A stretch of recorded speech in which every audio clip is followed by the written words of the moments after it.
In 2020, singer Shawnee Kish's mom, Lynn, had a devastating stroke. Today on the pod, the decisions Shawnee made to caregive for her mom and how just when things were looking stable, they changed again. This is a caregiving story you will never forget today on the Heart of It All.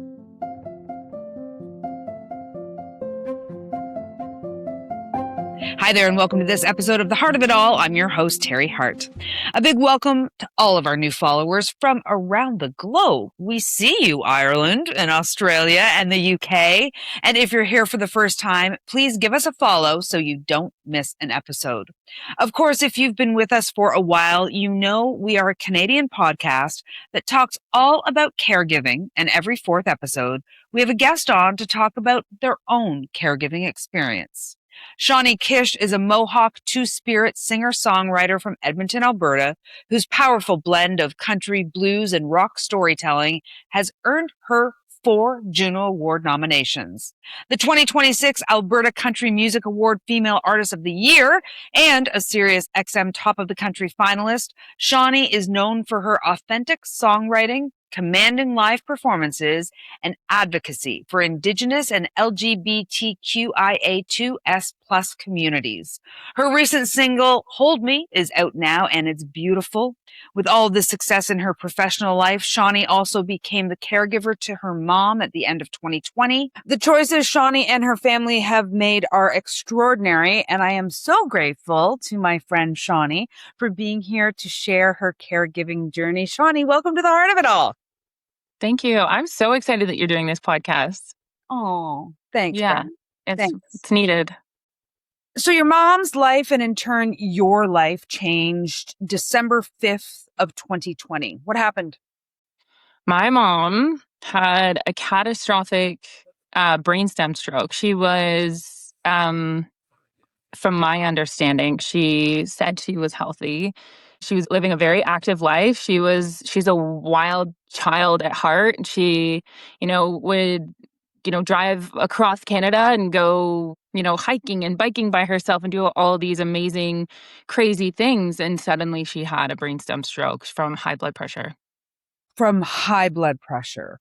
What have you learned about high blood pressure and stroke and heart disease since then? And, let's just inform people right off the top of what they need to do. High blood pressure is no joke. I had no idea. It runs in my family with the women, and almost all the women have them. I do not right now. I don't know if that will change, but it's definitely something that I monitor. My mom, we are Indigenous, and there is a lot of healing in my family, and I do I personally think that some of that had to do with the neglect that was sort of in the dissociation from, that my mom had with her health. I came to find out that her high blood pressure was diagnosed, and multiple times she was warned and it went untreated. She thought medication, she didn't need it. She could outrun it. She could outlast it. And it was a ticking time bomb. Her brain was a ticking time bomb, and I didn't realize it. She didn't realize it. So high blood pressure is not something to be avoided, messed around with. You can't pretend it's not a thing. We have learned it has to be treated. Yeah, let that be a warning sign and actionable for everybody listening to this right now. Get your blood pressure checked, and if you need to, get on medication. So your mom has the catastrophic stroke December 5th of 2020. What was her prognosis after the stroke? And what were you told would be her care needs? I got a phone call that said, it was my sister, and she said, Mom's in the hospital. It's the first time we've ever experienced anything like that with my mom. And so I was on a ski trip with my wife, and I immediately got on a plane, and I had no idea what I was walking into. When I got to the hospital, they had told me they could not operate. on her because it was in the brain stem. They couldn't access it. So they had to allow the blood to do as it was going to do. They just kind of explained it to me like, we can't get to it. We can't stop it. It's going to be whatever it's going to be. And what the damage does is what it does. And we'll just have to find out. I remember calling, I am the POA of my mom, and we had discussed this many years prior. She just kind of said, like, I'm going to make you the POA and just make sure you know, don't take me off life support. If I ever end up on life support, don't take me off. So I remember there's some inner workings within our family that, dynamics that I didn't fully trust. And so I remember calling my sister and I said, I'm going to leave you a video. And this is for the doctors. If it comes up where I am going to be on a plane, I'm not going to have access. You won't have access to me and I won't have access to you for 4 hours to get from Alberta back to Ontario. So I left a video that was like, this is a legal video. My name is Shawnee Kish. Do not take my mom off life support no matter what anyone says. I'm the POA. Like, you leave her until I get there.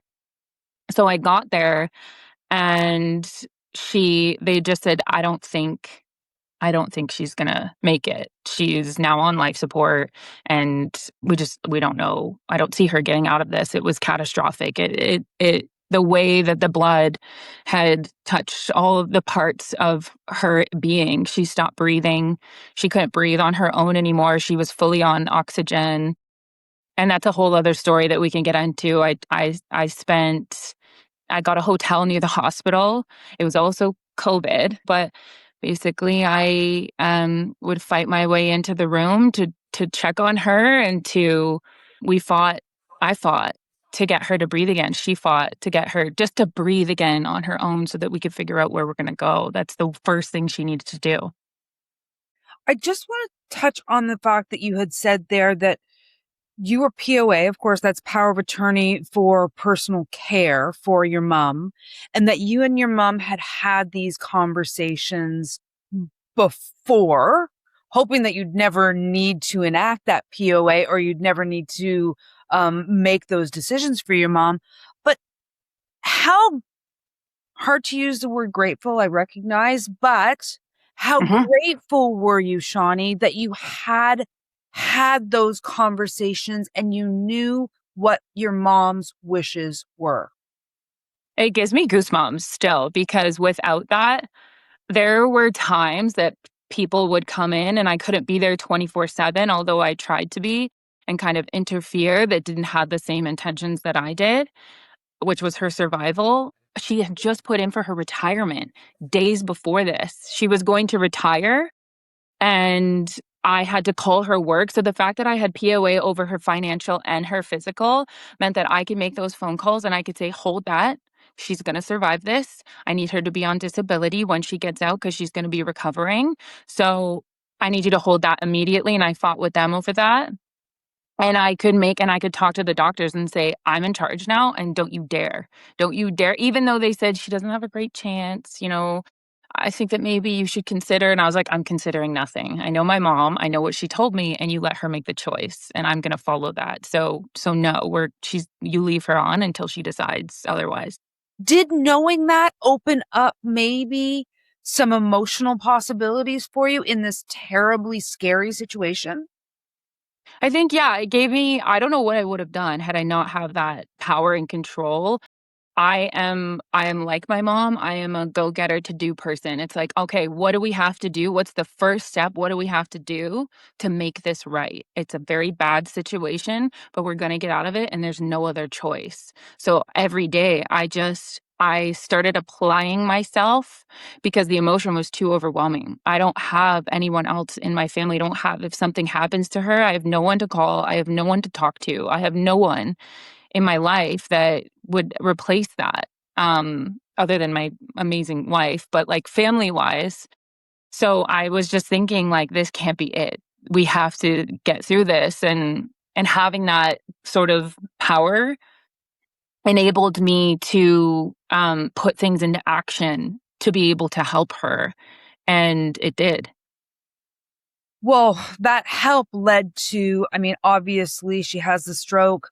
She goes through an incredible rehab process. And then in 2023, you and your wife, Jen Kish, make the decision to buy and renovate a house so that your mom can live with you. To renovate a house, make it accessible for your mom to be on the main floor. You and Jen are going to be on the second floor. Let's start with, how do you even begin to have the conversation of that being what your life looks like?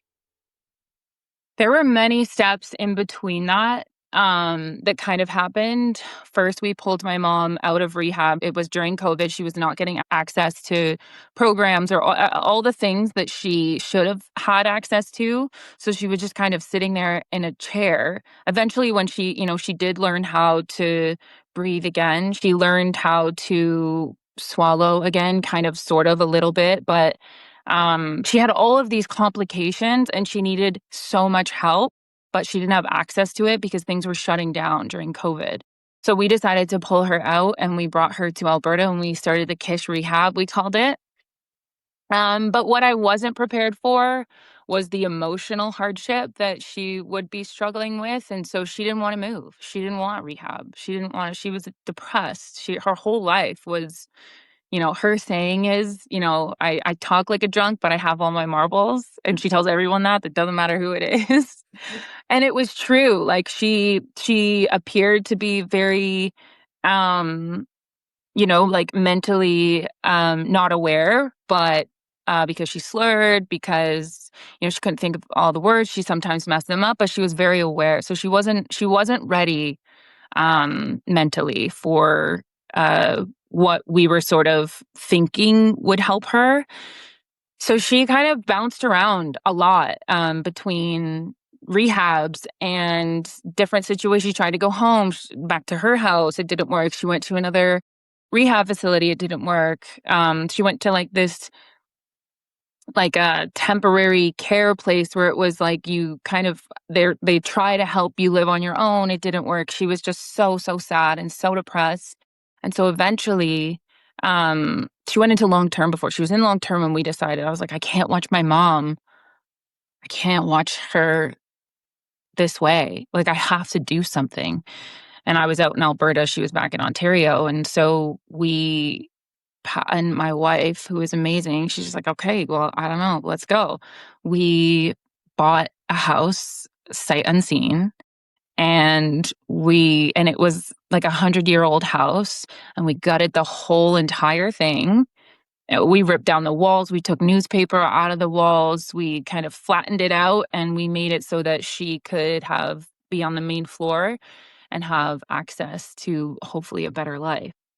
I want to dig into something that you said there that really struck me, is that you were making all these decisions for her physically getting better, like making all the right decisions, trying to facilitate, but you weren't prepared for the emotional impact of how she felt. Can you give us an idea of how that balanced out on the teeter-totter, the physical impact of the devastating stroke versus the emotional impact of the devastating stroke? The hardest part, I think, of the stroke was watching her struggle, but the second hardest part was having to say goodbye to the person I once knew and relearn this new version of my mother. It's it completely changed her. And at first I struggled with that. And we sort of fought, because I was like, what do you mean? Come on, get up. We're going to do music lessons and we're going to sit at the piano and you're going to work on your fingers, which will help your brain. And then you're going to go work out with Jen and my wife. And then, we had this whole entire days that we were dedicating to her, and she would just cry. And then we would fight because she would be upset and angry at me. And I was, why are you angry at me? I'm trying. I want this for you. I think I can get you to walk again. I think I can get you to, like, talk again. And then it was just watching her sort of at that time. That's not, I don't think, what she really needed. And I didn't realize that. And it took me time, even, when we lived together, it took me time to realize that this is not the same person, and I can't live her life for her. I have to set her up so that she has the tools if she wants to use them, if she's ready to use them, but not expect so much from her. She doesn't need to get up and go if that's not what if she doesn't have the energy, if she doesn't. I used to think she was yelling at me, and all it was is she was trying to learn to talk again, and she would like project her voice, and it sounded like she was yelling at me, but I come to learn, I've come to learn that she is just a whole new person. She's a whole new person, and she's beautiful in different ways now, completely different ways. What I'm hearing from you is what you thought being a caregiver or being a good caregiver meant, and then what you learned about being a caregiver and being a good caregiver for this new version of your mom. How big of a learning curve was that? Oh, it was huge. I remember just feeling so much pain and anxiety because I wanted her life back for her. And she said she wanted it too, but I don't think that's what she needed at the time, and how difficult that was to sort of eventually and slowly come to the realization that she has to drive this bus and I have to sit in the back and just support her, and allow her. I can't drive it for her. I can't live her life. I have to stop living her life for her. And I would obsess over it. I'd wake up and I'd go on Amazon and say, oh, she needs this thing to do up her own zipper. And she needs, this hand workout thing. And she needs a medicine ball to be able to and obsess over these things that I wanted her to be able to access and be independent and have some life back. But she had her own journey and she kind of knew what it was and I didn't. And so it was just really difficult to come to that sort of realization. It took me a few years actually, I would say, to finally come to that realization, just to like lift her up, but the way that she needed, not the way that I thought she did. Mm, the way she needed, not the way you thought she did. I also think that we live in this time that it's like everything's fixable. Yeah. Yeah. Yeah. I think the answer is what she decides it is, I think. And yeah, I think my value comes from like my self sort of value is what I can do for other people. And I think that was my greatest learning lesson and struggle, that sometimes just being there to say, I love you. And, that's how we communicate now. It's not, you just do it anyways, mom. You can do it. What can I get you? And it's like, no, it's just, I love you.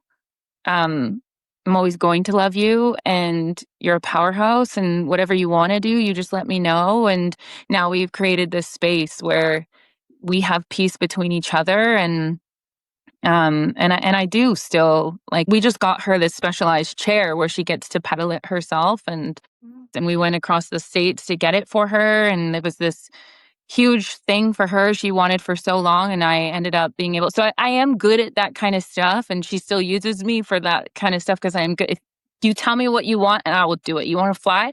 I will make sure you can fly. I don't know how, but I'll build you something. So if you tell me you want that, but I'm not going to sort of insert myself to try to do it for you, but I'm there to support her. So she knows the answer. She has the answers, and I just allow her. I give her space now. I allow her to use me the way that she needs to and wants to. What an incredibly beautiful lesson and so incredibly difficult, I'm sure. So you and Jen renovate this house. You're living with your mom. This is 2023. I think that's a really overwhelming thought for vast majority of people to make that decision. What did that mean, living in this house with your mom as she is rediscovering her own person and her own capabilities?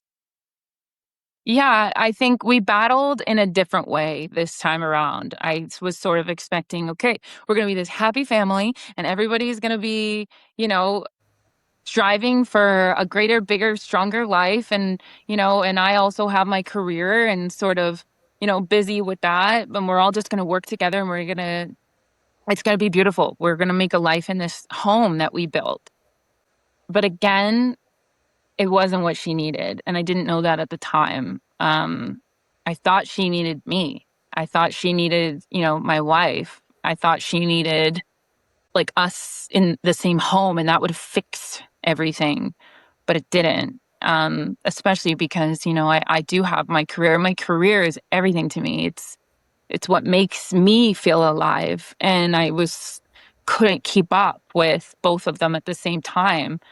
And so I think everybody struggled in the house for different reasons. I was trying to keep up with, the care for my mom, which was very intense, and her expectations. What keeps her calm is, they say with a brainstem stroke is or somebody who's sick, schedule keeps them. They know exactly what is going to happen at what point of the day. They know when a nurse is coming. They know when they're going to have their lunch. They know, exactly what to expect. And that provided her comfort. But I essentially was running home care and to feed her lunch and dinner at the same time and tuck into bed at the same time. And, preparing meals and preparing medications and everything that came with it. I was struggling to keep up with that in my career. And then we had my daughter, and I also travel. So if I was traveling, that posed other issues. It was hard to get someone to come into the home and stay with her. So it became very, very difficult. She needed more care than I think I could even provide, and I didn't realize. And again, I wanted to be what I thought she needed and realized that she needed something very different. Kudos to you for trying and then being honest that she needs more care. What are some questions that people could ask themselves about the level of care that somebody needs, and then can they do it? I don't know. I feel like it was very purposeful. I feel like I needed to go through that. She needed to go through that in order for us to close that chapter and say, listen, we did try this. Or else we always would have wondered. Now we both know she needs around the clock, full-time somebody on staff, multiple people coming out a day to make sure that you're comfortable and you have what you need. I think she had to let me go too, because she was always trying to kind of, she wanted me to be there for her, and that was sort of an expectation that I struggled with. I think she had to let me go, and I had to let her go in an emotional way and allow her, again, just some more space. And that wasn't easy. We invested so much in that home with time, money, emotion, and intention. But I feel like that's something we needed to kind of go through to understand that that's not something that is right for either one of us. Man, oh man, did you make sure you were not going to have any regrets, eh? We did. And I think she really does appreciate that. Even though the hardest decision I've ever made in my entire life was deciding that my depression got so bad in that house, which is not something that I typically talk about, but I didn't know how I was going to make it. Like, being a caregiver is very little thanks because the person that you're taking care of is in it and they're struggling. So how could they see your side? And also empathy is something that she sort of lost, which is typical in a brainstem stroke. So she didn't have any understanding of my side. And my world around me was crumbling. I was losing everything I loved in my life. And I think she did end up seeing that towards like the end of our choice to sort of separate. But it was the hardest thing because I felt like I failed. I know different now, but I did in the time feel like I failed you. But that's not at all true. She's thriving right now. She's absolutely thriving where she is. So how did you start to get it back? How did you start to reclaim your own life? And at what point? It was sort of a desperate point. I was on tour and I was away from my family. I was away from everyone. I got a phone call And my grandma was staying with my mom because she could not stay alone. So my grandma's quite old, but my grandma fell down the stairs, and then it became catastrophic because she had to step away and take care of herself. But my mom was at home alone and nobody could step in, or I couldn't convince anyone to step in and help.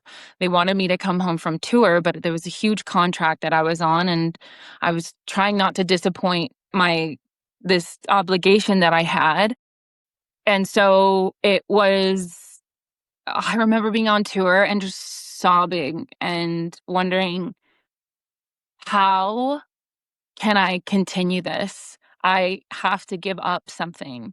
And music was always something that it gave me purpose in this world. And if I give that up, I don't know what I have left. There's nothing left. My relationship was struggling. And I had just had this daughter, and I'm just not showing up for anyone. What am I gonna do? Like, I can't keep doing this. I can't be all of it.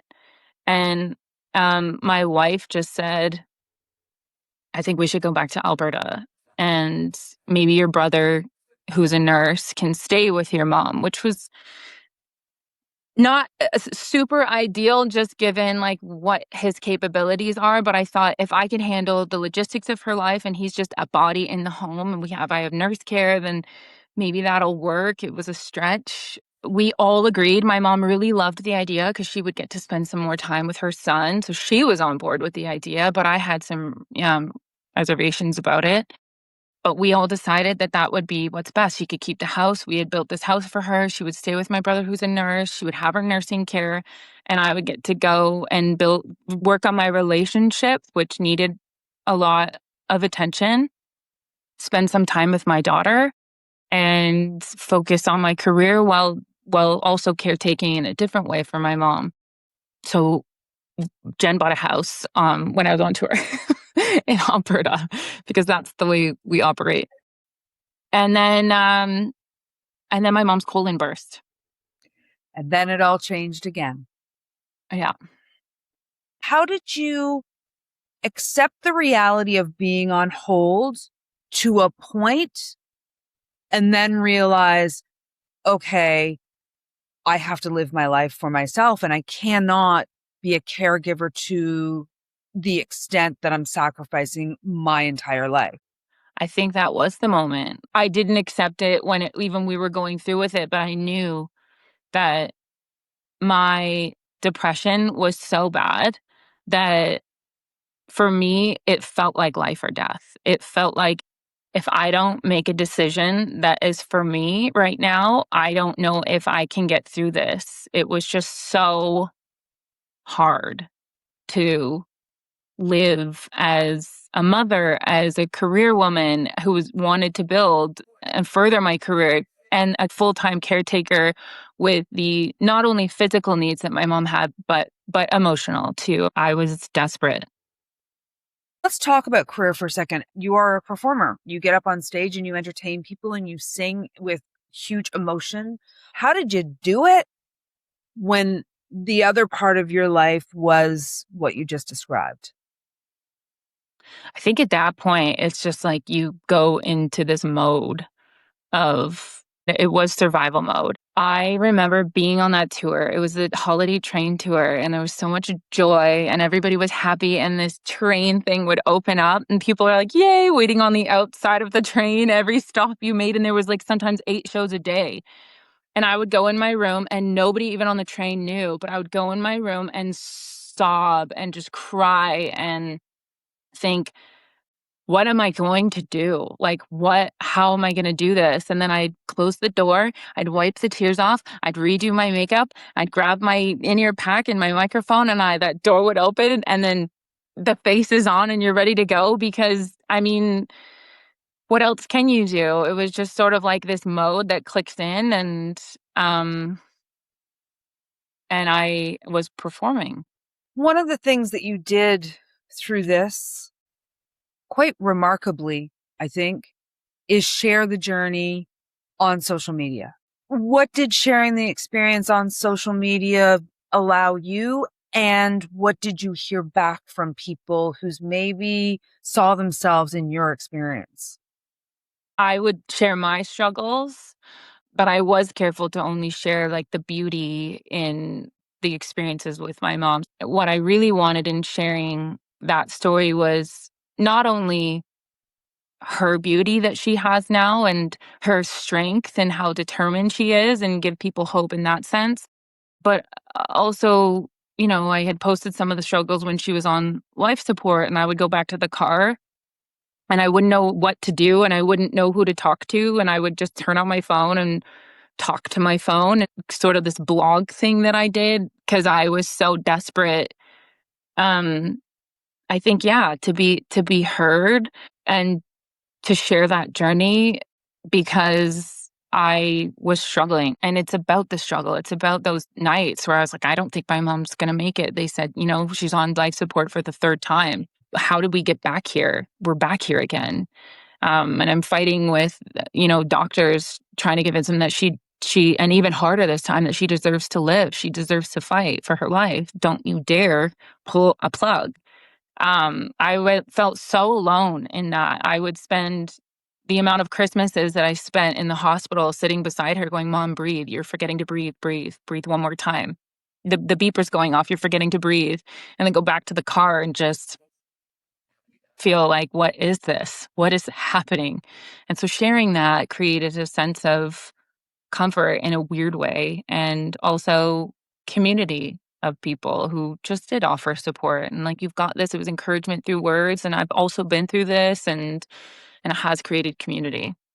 Did you hear from people who had had that experience or were in some other caregiving role in their life, and the empathy that you could only feel watching those videos and watching you in this? Yeah, a lot. And also people saying like encouragement. I'd say, I don't know if she's gonna make it out of this one. She's on life support again. And people would say, nope, my dad has went through something like this. They said he wasn't gonna make it. He did. Don't forget that there's miracles that happen. There's things that can happen. So hang on, hang on, hang on. And yeah, definitely there was a lot of encouragement and story, and still is. There are still people that come out and say, my dad had a stroke, and I would offer comfort and support and say, look at my mom, like there's a life to live. And even though it's not the same, there can definitely be a life. So she has the stroke in 2020, her colon burst in 2024. Do I have that right, Shawnee? Yeah. And at that point, she needs 24-hour hospital care. There is a whole lot of unknown yet again. How were you coping emotionally, and knowing what you went through after the stroke and moving in with her? What were some of the things you were thinking about caregiving this time around? I, again, was in uncharted territory. I had no idea. I got a phone call that said, Mom's, she's not feeling well. She's in bed. And I had cameras all over the house so I could check like nanny cams. And I saw my mom in bed and I thought, that's not her usual behavior. Something's really wrong. Let's call 911. So luckily we did, or my brother did. And immediately they said she's sepsis, her colon is burst. And again, I was away. They said she has to go into surgery immediately. By the time I got there, she was back on life support. And again, it was just this situation that I thought, uh, I can't believe we're back here. And they thought, there's no way she's getting out of this. She's not getting out of this. She's in completely sepsis. This is what takes people out, and this is what's going to take her out. So you might want to say your goodbyes. And so I had called family members and I said, I guess we're going to want to say goodbye. So we all were preparing for that. And again, but I was sitting beside her, and I don't know. I just felt like, nope, not yet. Like, not yet. And I was right. She was still ready to fight. So emotionally, it was like this roller coaster of, for the first time, I felt like maybe this really is it. And maybe as much as I want her to stay, maybe that's okay. Like, for her, I don't know, but I'm not going to pretend to know. But I would go through this roller coaster of emotions of, just show me what's next, Mom. Just show me what's next, and I'm down for the ride. I'll be there. Isn't it incredible that there's no way you would have been able to do that without going through what you went through of relearning her after the Yeah. stroke? Isn't it Yeah. amazing how life somehow gives us the experiences that we need? We might not see it at the time, but somehow life does give us the experiences that we need. Yeah. Here we are. It's the summer of 2026. How's Mama Lynn? She is thriving. So it was challenging. She spent over half a year in hospital because she has the ostomy bag, and they wanted to make sure, well, the she was completely healed. She was completely bedridden. So she had muscle loss and weight loss and all of these complications that because of the stroke, and now this, hole in her stomach, she was there for half a year. So it took a lot of time to heal and eventually think about what life looks like once she gets out. I knew she could not return back to the house. I knew that for sure, for sure. Although that was always the plan, but I knew that was no longer going to be. Now she has this ostomy bag that would need, she's less able bodied, even more than before. So her worst fear was sort of going into what, this idea of a home. Mm-hmm. And again, I remember just crying in a parking lot. The hospital called me. They told me they were going to warn me and give me ample time to find her somewhere to land safely. And they called me and abruptly said she needs to go. And if you don't find a place, we're going to find one for her. And I was like, but you said you were going to give me time. And I went into the hospital. I was like, you said you were going to give me time and you didn't. Like, what am I supposed to do? And I'm also, I have this rental car and I'm not from this province anymore. Like, what am I supposed to do? So I remember she wanted to stay by her hometown. So I remember going to her hometown and I just toured a few places.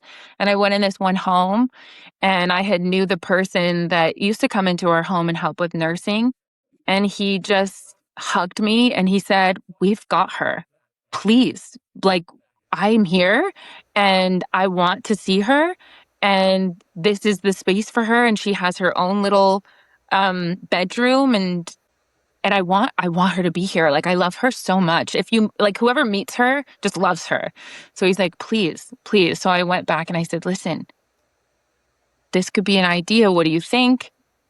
And she's like, "Well, if that's what I have to do, then that's what I have to do." So she went to this home and she's thriving. They take pictures. I just saw a picture that they posted on their website of her because she's learning this bike, and everybody's so inspired with how far she's come and who she's become. And she has written a book called Where Mary Went, and she does little like signings in the lobby every once in a while.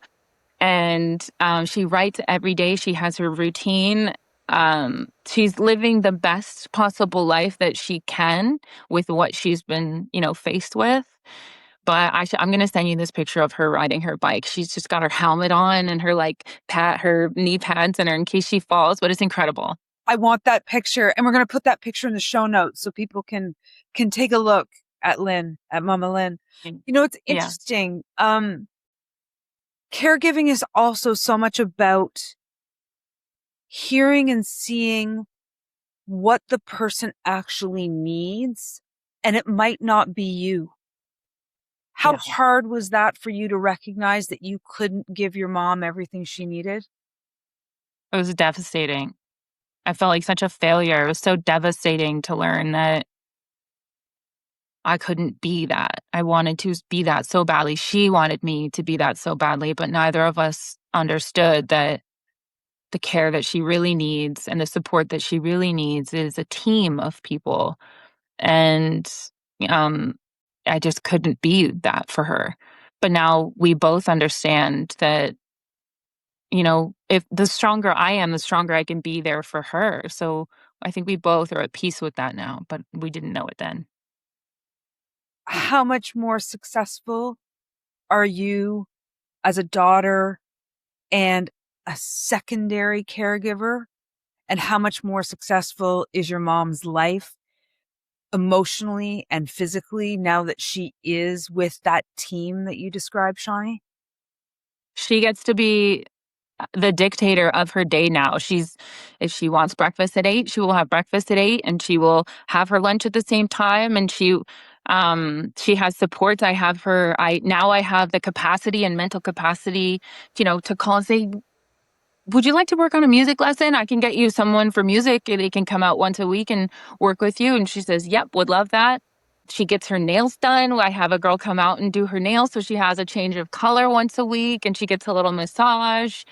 And she has all these services and things that, like, I have this mental capacity to go, and find this darn chair. She sent me a picture of this Velo chair, it's called, and it's you have to propel it with your legs because she can't move her arms. She can more so move her legs, even though the left side is she can't feel.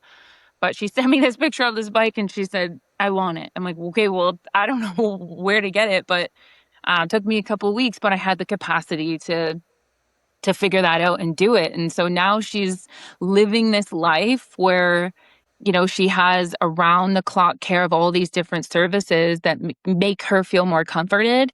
And now we can speak and I can say, how you doing? I love you. You look like you're doing amazing on the chair. I can't wait to come and see you. I miss you. I'm going to plan a little trip for us so we can, do something together.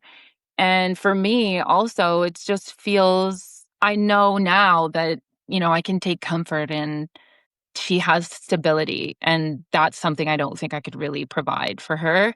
So I can take comfort in that also. And our relationship has never been better. And my whole life, it's never been better with her. And you get to live your life and you deserve to live your life. I looked at a variety of things in preparation to talk to you about this today. And you wrote a song. And one of the lyrics in the song says, I played the hero and now there's nothing left of me. And I was wondering if that's how you felt as a caregiver. Yeah. Yeah, that is what that song was about. Definitely. That makes me emotional. Makes me emotional too. I thought if I could be her hero and save her from what life did, that maybe I could make her life better in a way that would make living or the choice to live worth it. I'm human and I'm clumsy and we're clumsy. And I just didn't realize that even though I wanted to have answers and I thought that I could play the hero, I had to be a supporter. Just love her and support her no matter what. Even if she says, Shawnee, I don't want to do this anymore and I think I'm going to give up. The old me would have said, the hell you are. The new me would say, okay, whatever you need, I love you, whatever you need. Oh, that is a arc, darling. That is a big arc. I end every episode with the same question, and so I'll ask it to you, but I think you've already shared so much in terms of answering this question. How can we better support caregivers? The amount that community helps. I remember going on support groups on Facebook and saying, this is what I'm dealing with. Does anybody have any suggestions? Or I'd read other people's say it's not personal when they get angry, or it's not, when they accuse you or call you this, or they're just frustrated and depressed. Although, you do deserve better, and you don't have to take it. And where are the lines with that? And so it's just like having support groups helped me in whatever way, whether that would be in person or online. Those really helped me feel like I wasn't alone. I think that's the biggest thing is like, as a caregiver, it looks different for all of us. It doesn't have to look the same for all of us. And you have to find where it fits with you, and it all depends on you. If you have a family, are you young? Are you older? Are you single? Do you have children? What does your job look like? What are the needs of this person? It all takes into account. I think just knowing that you don't have to figure it out right away either. It's a process. It's a journey that you go through with your loved one, and you're not alone. You're absolutely not alone in that feeling that you feel that's struggle and pain, and it's not going to be easy. It's so hard. And I think asking for support too, making sure you reach out and ask for that support wherever you need it, even if it's not family, even if it's not friends, try to find that support. Shawnee, thanks so much for being here. Thank you, Teri. The experiences of a caregiver can be long and take so many turns, as we heard in Shawnee's story. It's truly incredible what she and Jen and the rest of Shawnee's family have done to support Mama Lynn. We here at the Heart of It All, and that includes my co-producers, Carrie and Jess from 6 of 1 Digital, are so grateful for your support. We love to see your comments and follows on all of the podcast apps and on social media, where you can find us at the Heart of It All Pod, that's HART. We have new episodes every Tuesday and daily posts on our social platforms. We hope to have you back next week. Until then, please take care.